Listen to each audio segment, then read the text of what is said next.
All right, so today we're diving into the SEC championship game. Yeah. And, it's a pretty big deal, even if you're not, like a diehard SEC fan. Oh, absolutely. And we're gonna figure out why. Yeah. We're gonna go through the history. Yeah. The format. Yeah. Change all the dynasties that make this game so legendary. Yeah, you know what's really interesting? And that the SEC championship was actually a pioneer back in '92. Okay. It was the first conference championship game Wow. in all of college football. I mean, can you imagine that, like, being a college football fan back then? Yeah. And there's no, like, big showdown for the conference title? Right. No automatic bid to like a major bowl game? Yeah. It's crazy to think about now. Yeah, absolutely. I mean, the SEC really kind of set the stage. Yeah. And everyone else followed. Wow. So picture this, December 5th, 1992, Okay. Legion Field in Birmingham, Alabama. Got it. The energy is electric. Yeah. You have the Alabama Crimson Tide, led by Gene Stallings. Oh, yeah. They're clashing with Steve Spurrier's Florida Gators, and it's for the very first SEC championship title. I mean, that must have been an incredible game to be at.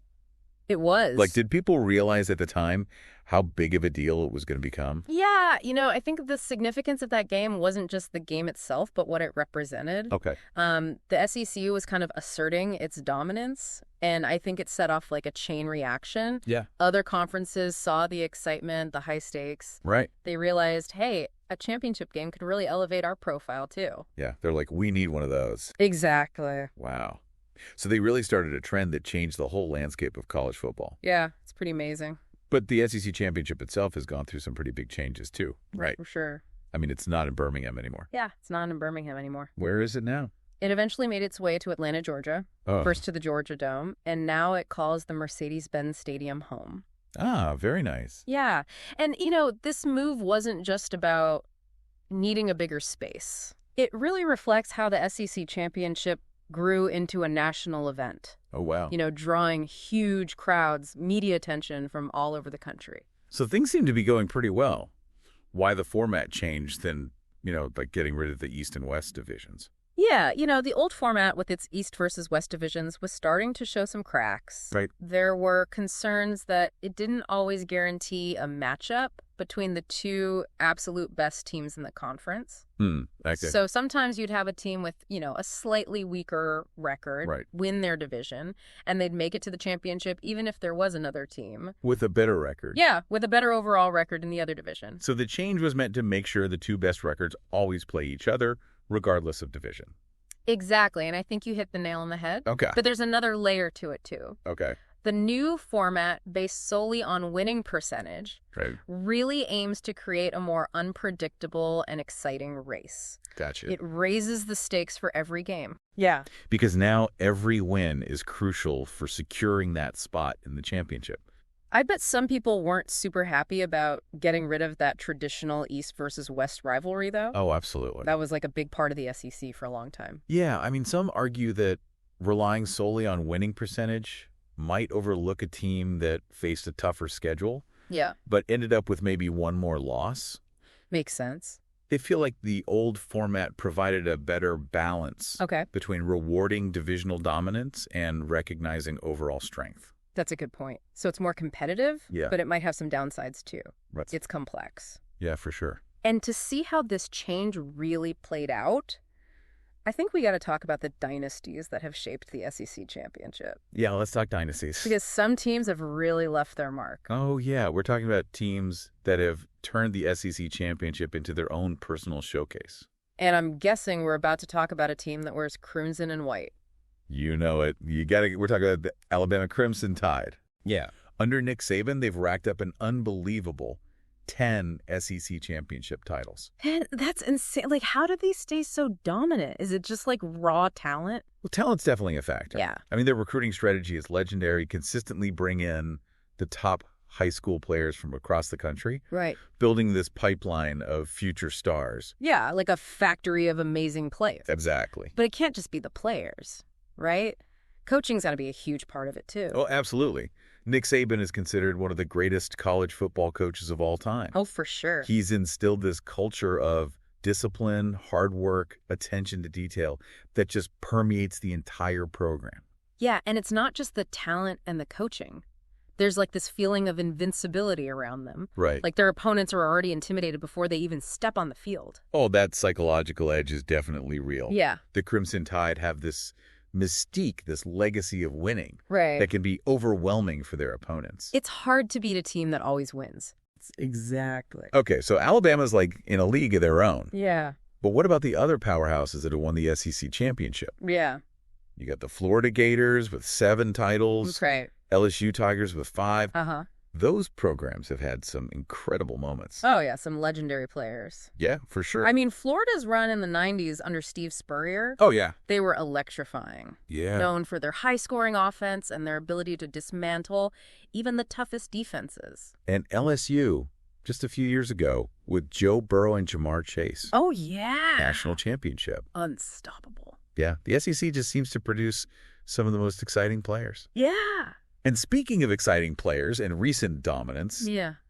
we got to talk about the Georgia Bulldogs. Oh, yeah, the back-to-back national champs. Already clinched a spot in the 2024 SEC championship game. They are the team to beat right now. Yeah. What do you think makes them so good? Their defense is just suffocating, Yeah. and their offense is starting to find its groove. So who do you think is going to challenge them? Well, as of right now, it looks like Texas and Texas A&M are the top contenders. Okay. But you never know if you other teams can make a late season push. Yeah, that's what's so exciting about this new format, right? Exactly. Ah, With no divisions, the race for the top 2 spots is wide open. totally. And speaking of the national landscape, let's talk about the college football playoff. Yeah. So winning the SEC championship pretty much guarantees you a spot in the playoff, right? Pretty much. I mean, the SEC is considered the toughest conference in college football. Yeah. So the committee that selects the playoff teams, they almost always give the SEC champion a spot. Yeah. And sometimes even the runner-up has a good chance of getting in.